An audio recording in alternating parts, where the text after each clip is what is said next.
As the world comes to grips with life under this deadly new virus, authorities have urged us to change our habits and adopt a new way of life. This you already know, but what might surprise you is that your new lifestyle is an Islamic one.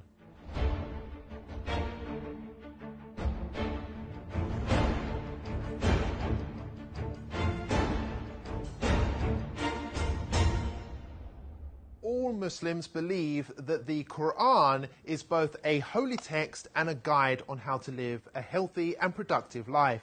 Nearly all of Muslims' daily activities, whether that be praying, fasting, or the clothes they wear, have been recommended in the Quran or by the Holy Prophet Muhammad. And for years, many of these practices have been ridiculed by non-Muslims who accuse them of being backwards, weird, or straight up offensive. But now, whether you like it or not, we all have to behave like a Muslim. For starters, pubs, clubs and casinos have all been closed. In some cases, medical experts urged for a complete halt on alcohol consumption because it makes the virus worse, prompting some countries to ban its sale outright. People are prioritizing hygiene and washing more regularly throughout the day, just as Muslims wash before their 5 daily prayers. It's even become socially acceptable not to shake hands, a typical Muslim practice between men and women, which was often branded insulting in Western culture.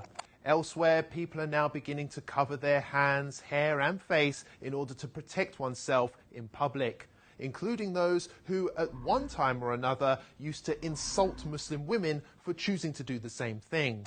If there wasn't this way, you can use a scarf. A scarf is, everybody, a lot of people have scarves, and you can use a scarf. Scarf would be very good.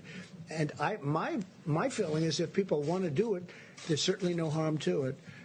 I would say do it, but use a scarf if you want.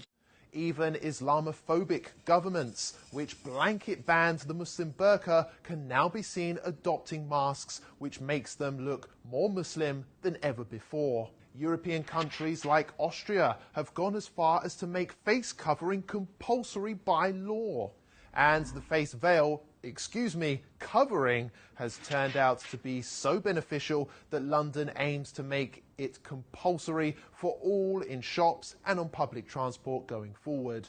And there's more. On the economic front, interest rates have been slashed to near 0% in some cases, which is exactly what Islam teaches. Muslim families also self-isolated naturally for prayers and fasting during Ramadan for an entire month, while non-Muslims massed on British beaches. Now, you may ask, what's the point in bringing this all up? Well, the fact is, Muslims have been subjected to years of hate just because they love their faith. It's worth highlighting that it took a global pandemic to prove that Muslims have been right all along, and perhaps it's Western values which need reforming rather than Islamic ones.